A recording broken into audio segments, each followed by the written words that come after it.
Alléluia.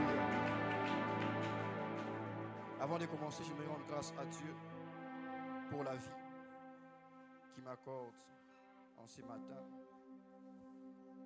Mais aussi dire merci à nos pasteurs, à nos bergers.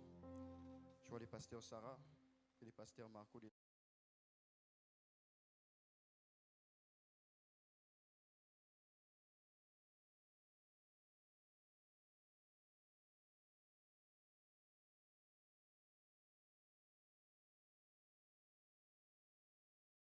Là où il est, pour la confiance, pour l'encadrement et surtout pour la prière. Merci, chers parents. Mais je dis merci aussi à vous qui êtes ici et je prie que le Seigneur vous bénisse. Je n'entends pas ton nom, mais je prie que le Seigneur vous bénisse. Nous sommes au ciel ouvert. Alléluia. Et au ciel ouvert et la foi. Nous allons lire un texte, Luc chapitre 24, les versets 13 à 35. C'est un long texte. Je veux qu'on puisse prendre le temps de les lire par la grâce de Dieu.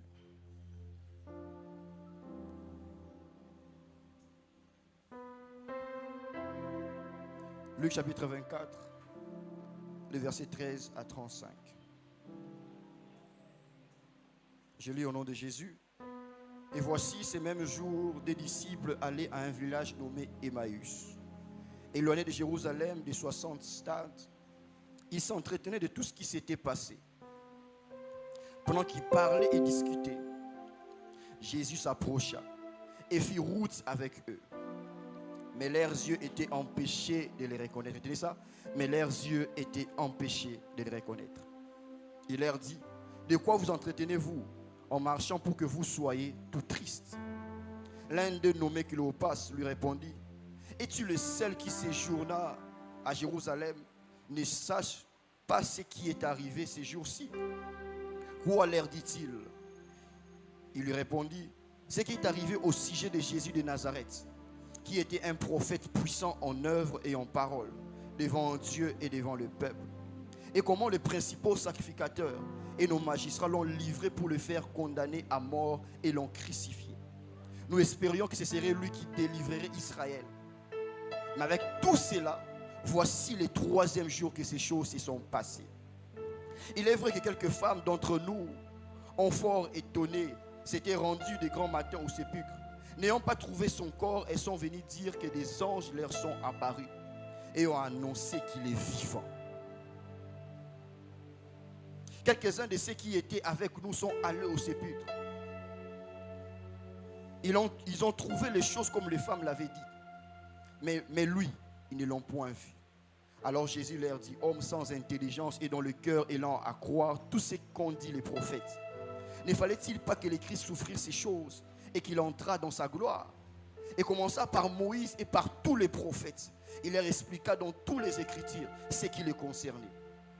Lorsqu'il fut près du village où ils allaient, il parut vouloir aller plus loin. Mais ils les pressèrent en disant, reste avec nous. Car le soir approche, le jour est sur son déclin. Il entra pour rester avec eux. Le verset 30. Pendant qu'ils étaient à table avec eux, il prit le pain et après avoir rendu grâce, il les rompit et leur donna. Alors les yeux s'ouvrirent. Il les reconnut, mais il disparut de devant eux. Alléluia.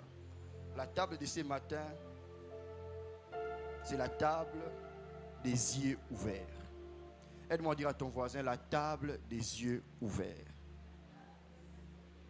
Quand vous lisez ces textes en entrée de Jésus, vous vous rendez compte que Jésus est ressuscité des morts. Et maintenant, ces disciples qui étaient à Jérusalem, ils allaient vers Emmaüs parce que le Jésus qu'ils suivaient était mort, était décédé. Maintenant, Jésus, en ressuscitant, est allé les suivre. Et c'est sur le chemin qu'on appelle Emmaüs que Jésus les a rencontrés. Et par là, quand vous essayez de réfléchir, de méditer sur ces textes, vous vous rendez compte qu'il y a au moins 4 raisons qui ont poussé Jésus à suivre ses disciples. Certains disciples étaient à Jérusalem. Mais pourquoi Jésus est allé suivre ceux qui allaient sur le chemin d'Emmaüs? La première des raisons, alors que je lis ces textes, je me rends compte que ces disciples étaient tristes. tristes. Pourquoi?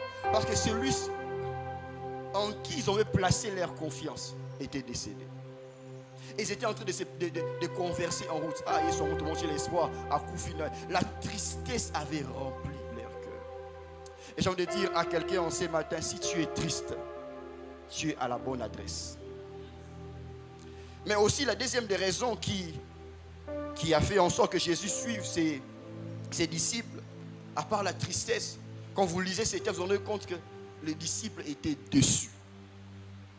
J'ai envie de dire à quelqu'un, il est important, c'est normal d'avoir ce genre d'émotions. C'est normal qu'à un certain moment de la vie que l'on soit déçu. Même les disciples étaient déçus.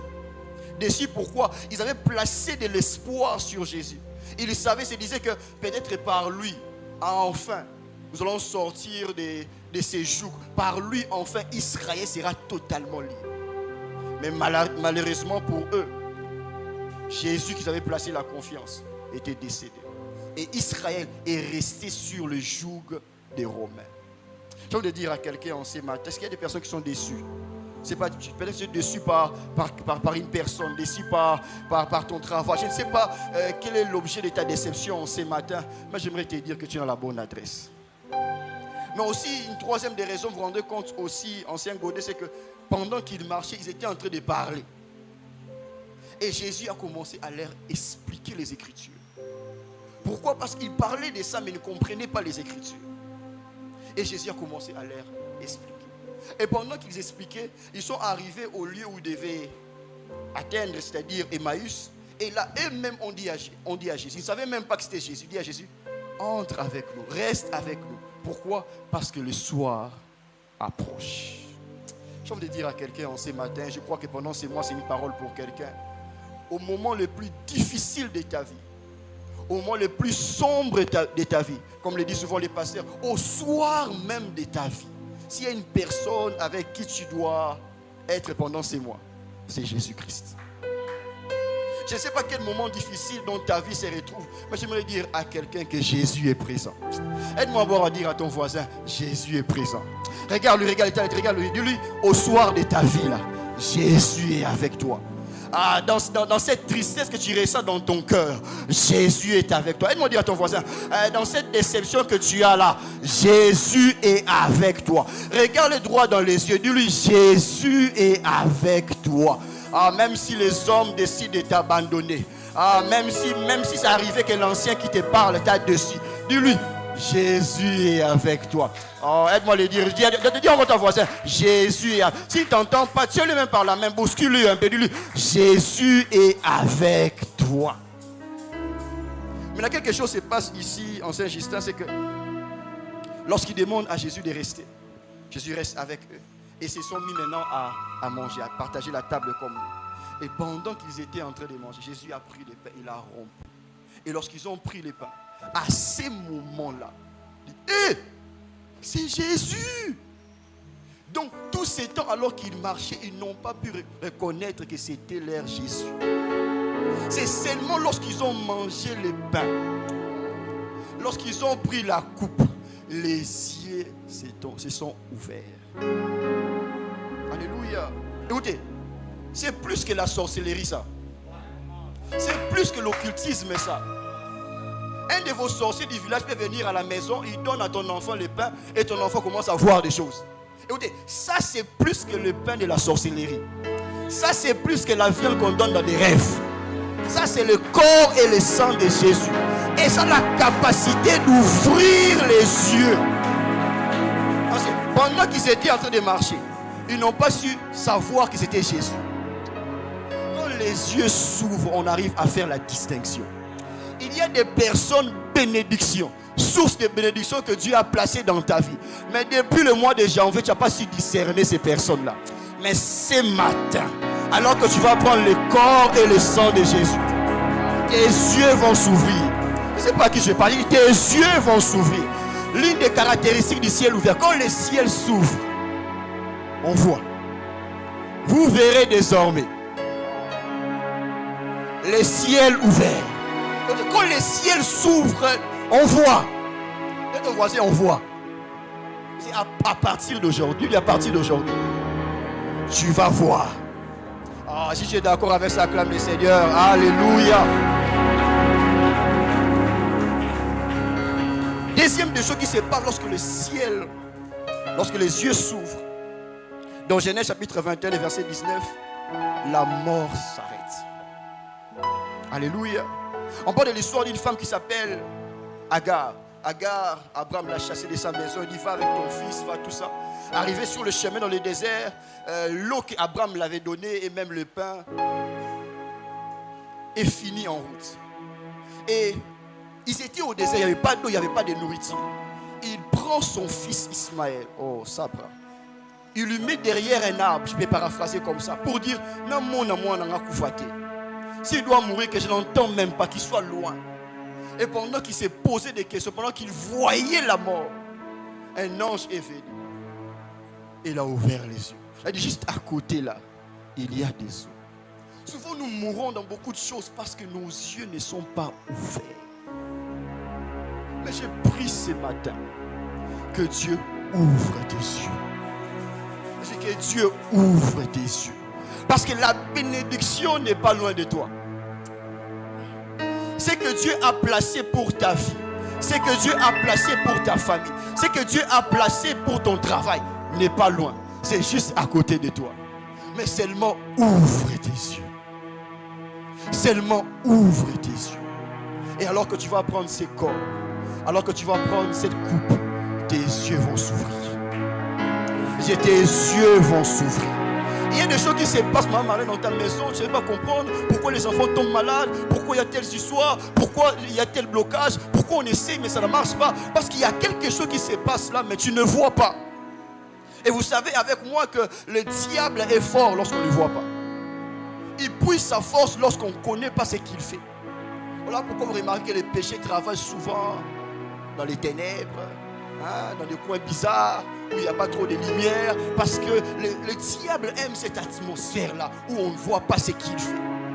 Mais à partir de ce matin, rien ne passera inaperçu. Rien ne passera inaperçu. Tu verras. Et ce que j'aime avec ça, lorsque le diable sait que tu l'as vu, il commence à trembler. Il commence à trembler. Il commence à trembler. Et les sorciers de ta famille, ce matin, sauront que tu les as vus. Ils sauront que tu les as vus. Ces sorciers-là qui combattent tes enfants, qui combattent la santé de tes enfants, ce matin, tes yeux vont s'ouvrir. Et tes yeux vont s'ouvrir. Mais la deuxième des choses, lorsque les yeux sont ouverts, nous avons l'assurance. Je m'arrête par là. Nous avons l'assurance. Je ne sais pas si Élie ou Élisée, il s'est retrouvé quelque part où les Syriens sont venus lui prendre. Mais ce serviteur dit à son père, le prophète, dit, mais il y a des soldats tout autour de nous qui viennent nous arrêter. Le prophète lui dit, sois calme. Ne panique pas. Ceux qui sont avec nous sont en plus grand nombre que ceux qui sont avec nous. Je sais qu'ils sont nombreux, ceux qui viennent nous arrêter. Mais je suis plus conscient de ceux qui sont avec moi. Je sais, il y a des combats devant toi. Je sais, il y a des gens qui se dressent devant toi, contre toi, qui s'opposent à ta vie, s'opposent à ta famille. Je suis conscient de ça, mais j'ai envie de te dire en ce matin, ceux qui sont avec toi sont plus nombreux. Ceux qui sont avec tes enfants à l'école ou à l'université sont plus nombreux. Maintenant, j'aimerais pendant un moment, arrête d'abord de regarder ces ennemis qui se dressent devant toi. Regarde le Dieu qui est avec toi. Regarde les anges qui marchent avec toi. Regarde ces anges qui marchent avec toi. Les serviteurs étaient là paniqués, tout ça là, parce qu'ils ne voyaient pas. Je crois, j'ai une bonne nouvelle à annoncer à quelqu'un. Ce matin, tu vas voir. Tu vas voir les anges qui marchent avec toi. Tu vas voir ces personnes, ces êtres spirituels que Dieu a mis sur ton chemin. Et où tu n'es pas seul. Lorsque tu as quitté ta maison pour arriver ici sur Banana 3 bis à l'église Logos Rema Extension, centre de bois à la Pentecôte, les anges marchaient avec toi. La moto que tu as pris, la voiture que tu as prise, les anges t'accompagnent, les anges t'accompagnent, les anges t'accompagnent. Voilà pourquoi tu sais pas, il y a des gens sur ton avenir, ils n'arrivent même pas à te saluer. Pourquoi? Ils voient une cohorte des anges qui t'accompagnent, des êtres spirituels qui marchent avec toi. Tu n'es pas seul, Dieu est avec toi, mais les anges aussi marchent avec toi. Voilà pourquoi ne panique plus. Voilà pourquoi ne sois plus stressé. Voilà pourquoi même s'ils disent que, même si tu vois des oppositions, même si tu vois des gens se rassembler pour te combattre chez toi, au travail ou à la maison, les anges sont avec toi. Mais j'ai fini par là. Quelque chose se passe ici. Lorsque Élisée prie pour son serviteur, les yeux se sont ouverts. Ils ont vu que les anges étaient avec eux. Mais Élisée a fait une deuxième prière. Il a dit que ces ennemis-là, qui s'avancent pour nous combattre, maintenant, que Dieu leur frappe d'aveuglement. Quand Dieu t'ouvre les yeux, Dieu ferme les yeux de tes ennemis. Et c'est la chose que tu vas faire maintenant. À partir de ce matin, je ne sais pas quel radar, je ne sais pas quel miroir spirituel ils utilisent pour voir ta maison, pour voir ton travail, pour voir tes enfants. À partir de ce matin, Dieu frappe tes ennemis d'aveuglement. Dieu frappe tes ennemis d'aveuglement. Je décrète et déclare, sous l'onction du pasteur en ce moment, Dieu frappe d'aveuglement tes ennemis. À partir de ce matin, ils ne verront plus rien. Au contraire, ils seront surpris. Je ne sais pas qui je parle, je ne sais pas qui je parle, je ne sais pas qui je parle.